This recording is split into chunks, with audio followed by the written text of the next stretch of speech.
We travel back to the 1850s, or should we say 60s, maybe 70s, 1870s, we'll say. Back to the days of cowboys and Indians, or bad guys and good guys. One way or the other, we're going back in time as we travel back to Kansas to a city named Dodge City. The episode we're about to hear is episode number 44, which was released less than a year that the radio program initially started. The radio program that we're talking about is Gunsmoke. This is episode 44, and the name of this episode is Meshougah. I don't even know how to pronounce that. Meshougah. This is a prime example of why this was called an adult Western series.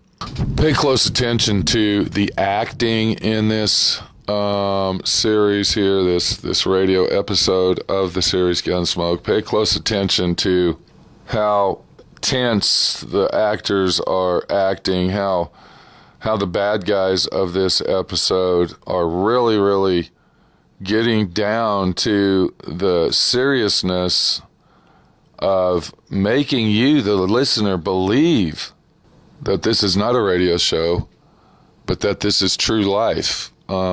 That's one thing about Gunsmoke that was different than everybody else. They really, really worked hard to make their show as authentic and original and true to life as possible. When you hear this particular episode, you're going to hear the three bad guys, and pay close attention to their voices. They're just as much regulars, you might call them, regular actors on Gunsmoke as Chester and Mat Dillon. They play throughout the whole series of Gunsmoke from start to finish. And these three guys, I don't know their names. It's very hard to figure out who they are because there really wasn't a lot of advertising and credits on these particular shows, but the voices of these three characters are basically the three main bad guys that not just play in this episode, but throughout the whole series of Gunsmoke, from when they first started all the way to the ending of the series, up to the early 60s. So here we go, Gunsmoke, 1953. Very true to life, very exciting, edge sitting on your seat, and this is the example right here. This is what gives you the testimony that says this was an adult Western series for radio. Here we go.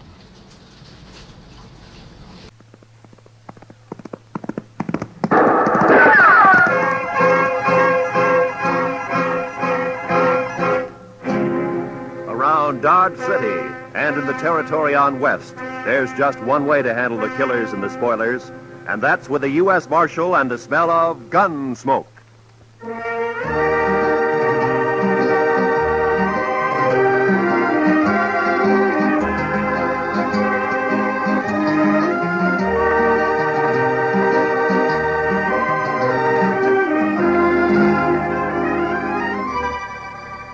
Gunsmoke, starring William Conrad.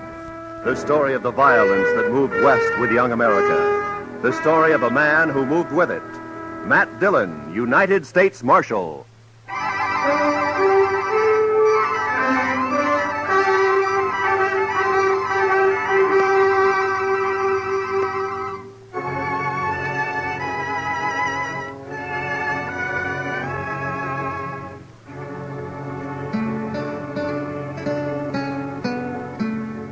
Chester and I had left Dodge about 9 that morning. It was a good day, clear with a snap in the air. The horses felt it too, and they wanted to move fast. Not in the lope that we were holding them to. Chester took a couple of deep breaths and liked what he smelled. It surely is a fine day, Mr. Dillon. A fine day. I had some government papers to take over to Bill Holton at the post office in Pierceville, a place about 40 miles west of Dodge. Chester and I figured we'd stop overnight and ride back the next day. We followed the trail along the Arkansas and stayed with it as it left the river at Cimarron and cut across the prairie. Looks like a big wagon train up ahead there at the crossing, Mr. Dillon.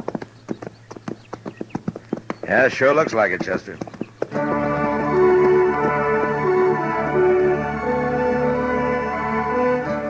Chester was right. The dust cloud we'd seen became 30 and more wagons taking the Cimarron crossing. It was a shortcut of the Santa Fe Trail leading on southwest toward Raton Pass. We passed them and our trail swung back to the Arkansas again. We rested, watered the horses a couple of times, and by afternoon we could see the warehouse, the store, and the post office, and a few of the other buildings of the town. It wasn't a big place, Pierceville. Maybe 50 people regular living there. Funny. Oh? I don't know. It looks peculiar. Yeah? I just don't rightly know, sir. It's just funny. It's peculiar. You mean nobody around? Yes, sir, that's what I was thinking. That's what I thought.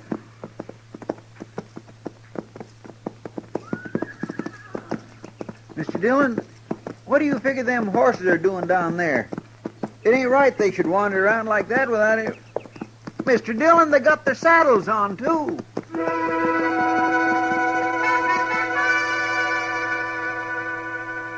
The horses were down the street, and as they heard us, their heads jerked up and they wheeled about and trotted off away and around out of sight.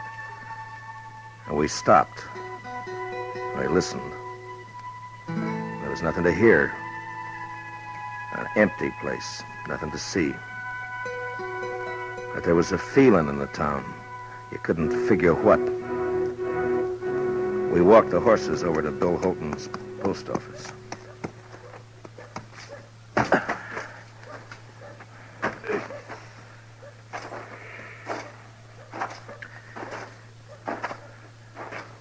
You think maybe everybody in town is sick, Mr. Dillon? No. Or maybe dead? No, couldn't be that. There's no crows nor buzzards.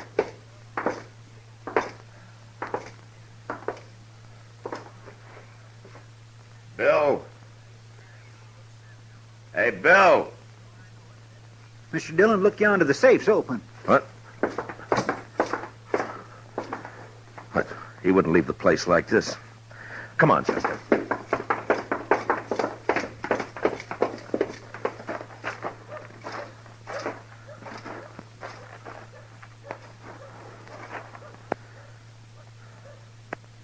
Sure is a funny thing, Mr. Dillon.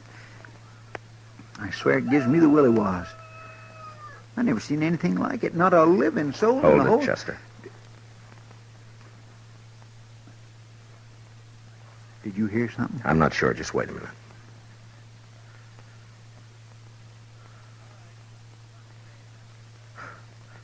Thought I heard a kid crying. I didn't. Hey! Is there anybody around?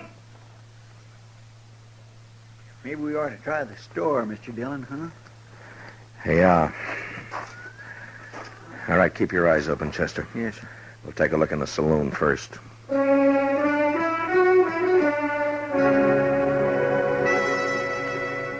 The saloon was about 200 feet back up toward the end of town. But we didn't get that far. They stepped out behind us as we passed the livery stable, and we never had a chance to draw. Get your hands up. High. And hold them there. We did, and I felt my guns lifted away. And then we got a look at what had crawled into Pierceville. There were 3 of them, and they were killers. Man gets to know the look in the eye of a killer. If you're lucky, you see it in time. Now, we weren't lucky that day. It's the law, Brill. Yeah. Where you from, mister? Dodge. Dodge. Hey, that's Dillon. No. It sure is. You Dillon? Marshal Dillon from Dodge? Yeah. Okay. You dirty... Shut up, you!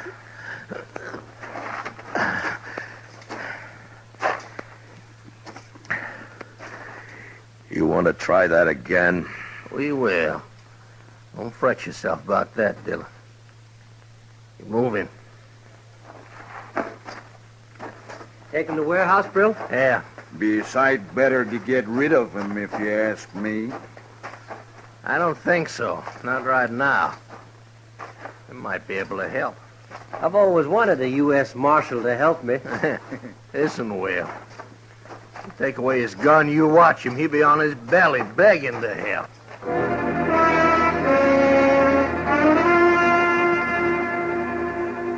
They took us to the warehouse, and we found out what had happened to the folks who lived in Pierceville.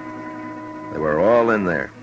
The kids, the 6-month-old baby, the women, and the men. Inside, there were 6 more hard-faced men leaning against the wall near the door, their guns held lazily in their hands. They'd taken over the whole town, and for some reason, they were holding it. Shut up! Every one of you! Shut up! Lady, told you to keep that kid quiet. You want me to do it for you?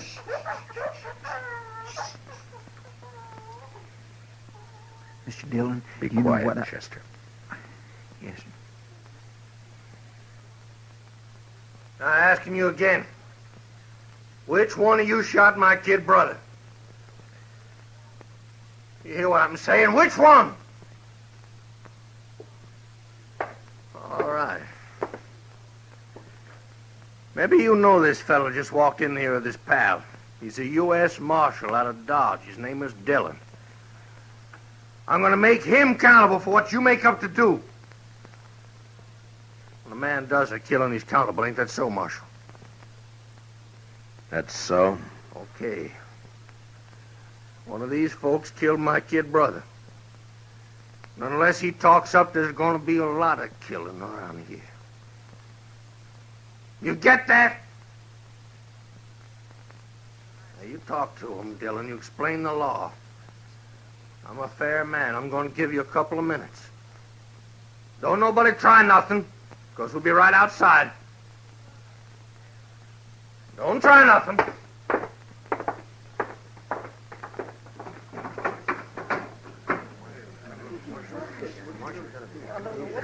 Chester, there's Bill Holton over there.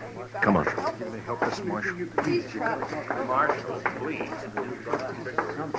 Hi, Matt. How are you, Bill? Could be worse, I guess. Mr. Holton, your face. What'd they do to you? Oh, I was the first one they worked on. Will you tell us what's happened, Bill? They rode in early this morning. Whole outfit. I figured them for trouble when I saw them. Straight off, I knew. A couple of them held me, knocked me around. The others grabbed 3 women, kind of for hostage, I guess. Brill, he's the leader. He cleaned out the safe. What about the killing? 3 or 4 of our boys came up, saw what was happening, started in shooting, and these snakes hauled the women folk over to the post office door and kept them in front for shields. Your boys stopped shooting then? Yeah, sure. Dropped the guns where they stood. Brill's kid brother was already dead then. Brill kind of went crazy, swore he'd kill the women, burn the town. Then the outfit rounded up a couple more women, and after that, everybody else. None of us wanted to see the women hurt. I guess we gave up too easy. On account of his brother, huh? He calls it murder. You heard. They've kept you locked up in here ever since. Yeah. He says he'll take us out 2 at a time and shoot us if we don't tell. Do you know who it was? No. Like I say, 3 or 4 fellas were shooting. Even they don't know which one of them it was. Listen, Marshal, I'm Dave Maxon. I got a place outside of town. Listen, we got to do something quick. Yeah, sure. Take it easy, will you? My wife, that's her over there. She's got the baby. We come in this morning to get something at the store. You got to do something. All right, Mr. Maxim. Now just take it easy, will you? Look, there's 30 of us. The men, we could rush them. Some of us would get killed. Now listen to we me. got to get to the marshal. I'm thinking all of us will get killed.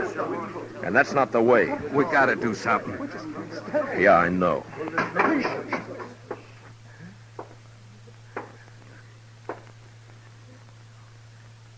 Okay, what's it gonna be? Dillon, step over here.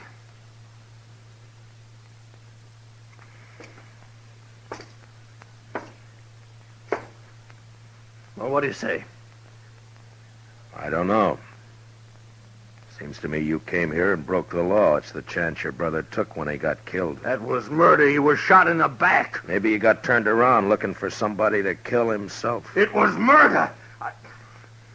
I ain't gonna stand here arguing with you, mister. Who did it? You think I'm bluffing? I tell you I ain't bluffing. If I have to wipe out this whole stinking town, I'm gonna do it. That doesn't get your brother back. You in the habit of killing women and kids? You shut up. Okay. Sanders, Carger, start with 2 of them. Take them outside. That fella. You. And him. No. Oh, no, not Dave. Oh, No, you can't. No, not Dave. No. Brill, you're crazy. You do this and they won't even hang you. You'll be torn to pieces. You won't be around to see it. All right, go on, get him outside. Well, anybody got anything to say? Anybody gonna say who killed my brother? I'll tell you something, you yellow, gutless coyote! Yellow, gutless,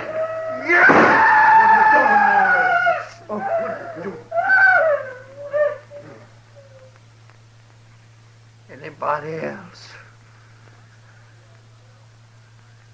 Okay. He don't count. We still need 2. You. Get away with him. Go on. They both of them outside. They took the 2 men out, and we stood there. Some of us looking at the body of Maxim with his wife sobbing over him. Others staring at the closed door.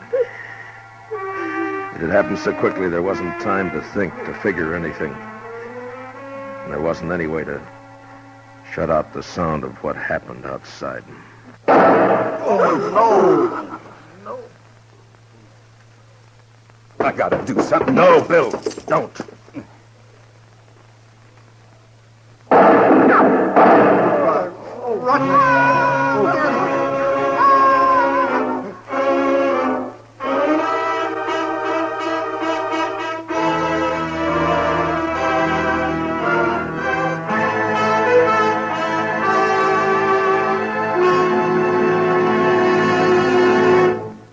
We will return for the second act of Gunsmoke in just a moment. But first, a skid can be tragic if the road is wet or icy. A faulty windshield wiper that's a nuisance in a shower can be your nemesis in a snowstorm. The sum and substance of our message being, take extra care when you're driving under winter conditions. Make sure your car's prepared for winter, and then drive it with twice your usual caution. Now, for the second act of Gunsmoke.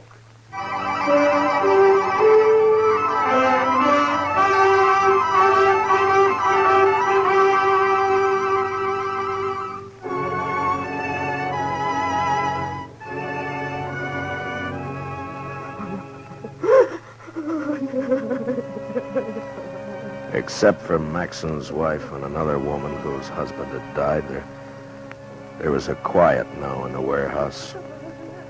The killers didn't come back in again. Maybe for what they'd done, they didn't have the nerve right then. Takes nerve to look at the faces of the ones who are left.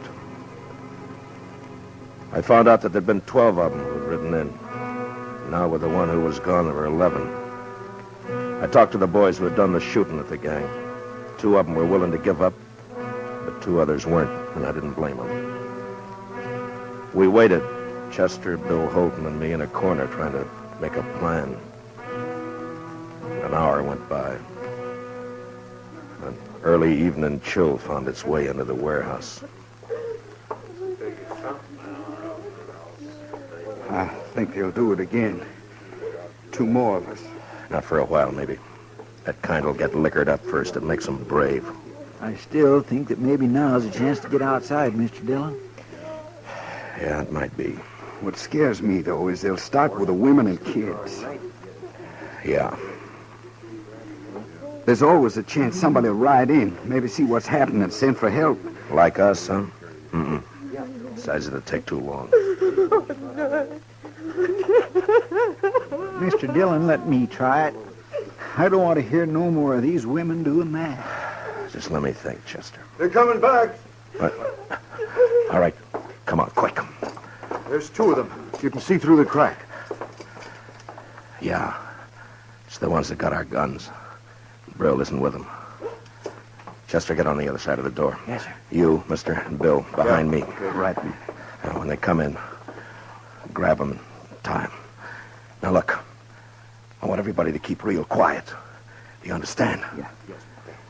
All right, now wait until they're inside. You think the others might be around the back? I don't know. We'll take the chance. Now, whoever gets hold of them, don't let them yell.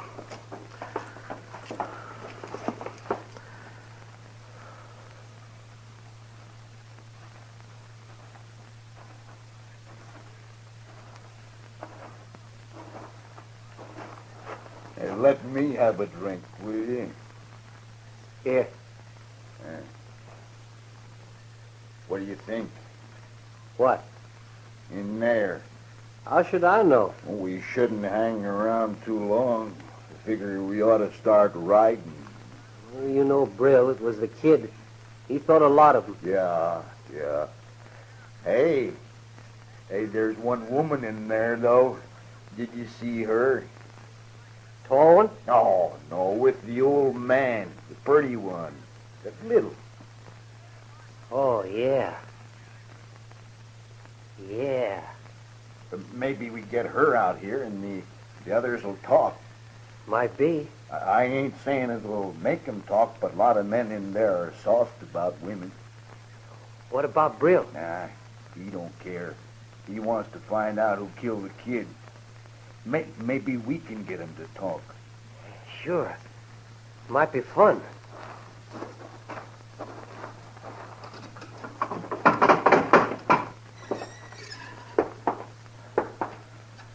Hey, miss. No, you. Over there. Come on. We won't hurt you. We want to talk to you outside. Come on. He said come here. She don't want it. Cover me, will you? I'll go get her.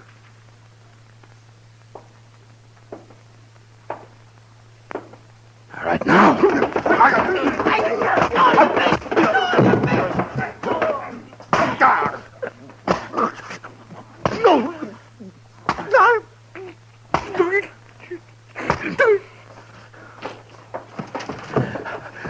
All right, get the door closed. Mine only had but 1 gun, Mr. Dillon. Well, this one's got 2. All right, which one of you here can handle a gun right? Frank's about Donnelly? Yes, sir? Here. We'll split up the cartridges. Chester, get over by the crack there and keep a lookout. Yes, sir.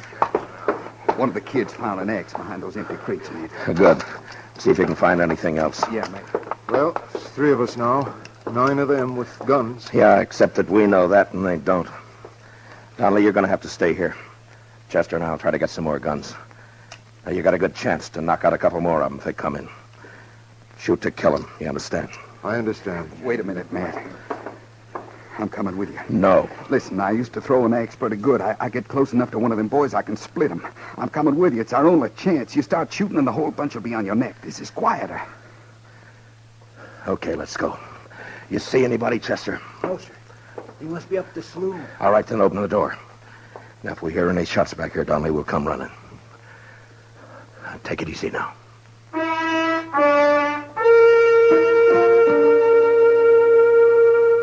We got outside and made a run over to some dugouts. Up the street, we could hear the killers still drinking their courage back. If it had just been the three of us against them, we might have taken a chance, but with the women and kids in the warehouse, we couldn't do that. We'd have to pick them off if we could, one by one. And the first shot we fired, there was going to be trouble. Out to the left of the warehouse in the evening shade, I saw the bodies of the two men they'd shot down. A dog was moving around, whimpering. A couple of minutes went by, and then we started around the back and made our way up behind the saloon. If we get in by the back door, Mr. Dillon, you think we could surprise them? We can't take the chance, Chester. Not with only two guns. They'd get us, and you know what'll happen. Yes, sir. One of them's coming out. Look. Yeah? It's the fella shot Dave Maxon. He's heading this way. You think he's... Oh. Bill? Yeah? Think you can get him from here? A little closer, maybe. Not from here. He's got two guns on him. We need them. Stay in line with the post. We'll cover you. Okay. I saw Holton's big fist tighten around the axe handle. He moved out and down the alley in line with the post. The killer never looked up. He just stood there, head down, swaying a bit. Then Holton stopped. His arm raised up and back. And the axe caught a gleam of light and must have thrown it into the killer's eye. He had just time to look up and see the thing before it caught him square.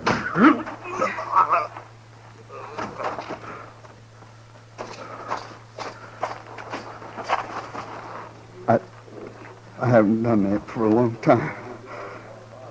I only throw at trees and boards. I never did it to a man before. I never killed a man like that. Chester, get the other gun. Yes. All right, here. Here, Bill, take this. All right, we got 4 now. That ought to fix us. Now, look, I don't like what we're going to do, but it's the safest way. We go in there shooting, get them fast. In the leg, anywhere. Try not to kill, but don't give them a chance to shoot back. Yes, sir. Sure, man. You okay, Bill? You want to wait a minute? I'm okay. I'm telling you, I ain't leaving until a man killed my brother gets it the same way. No, sir, I won't hear that. How long is that? Drink up, we'll go on back now and see if they change their mind. It's all right with me. They got Marshal Dillon out this time. And that deputy. Too many marshals around this country anyway. Sure.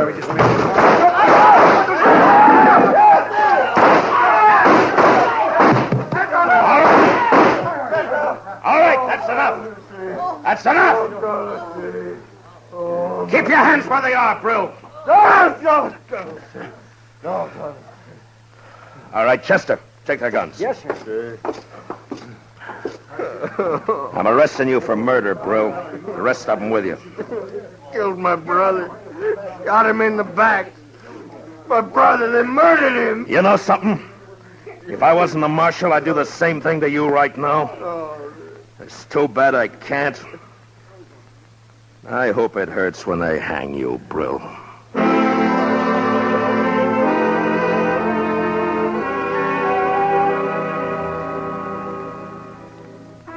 And it was over. And I got the feeling like it never happened, that there hadn't been time for it to happen. But the dead men's women knew that it wasn't a dream. The next day, a half a dozen of the fellows, Chester and myself, took the outlaws back to Dodge. Most of them had been hit back in the saloon. One died in Cimarron before we could get him to the dock. But not Brill. He was alive when he went to Hayes City with the rest of the boys. I was there when they tried him.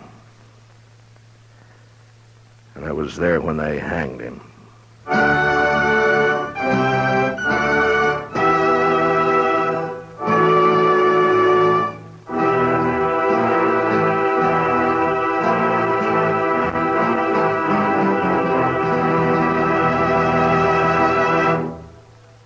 Gunsmoke, under the direction of Norman MacDonald, stars William Conrad as Mat Dillon, U.S. Marshal.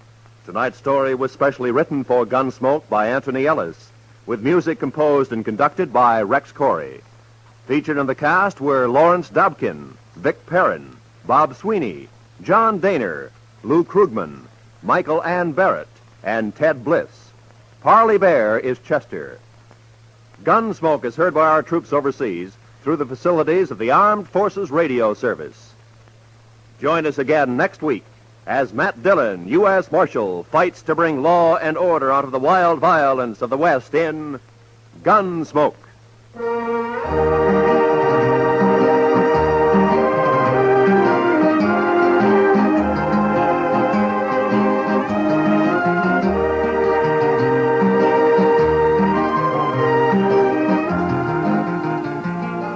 Tomorrow night, CBS Radio raises the curtain on a new dramatic treat, The Theater of Stars, on the network that brings you Lionel Barrymore's Sunday Night Playhouse and thrilling stories of escape.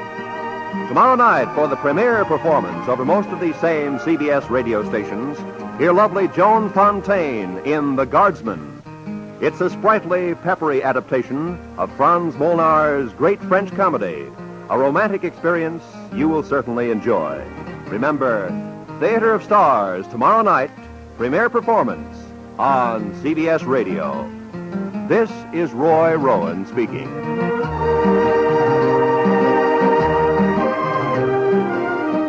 America now listens to 105 million radio sets and listens most to the CBS Radio Network.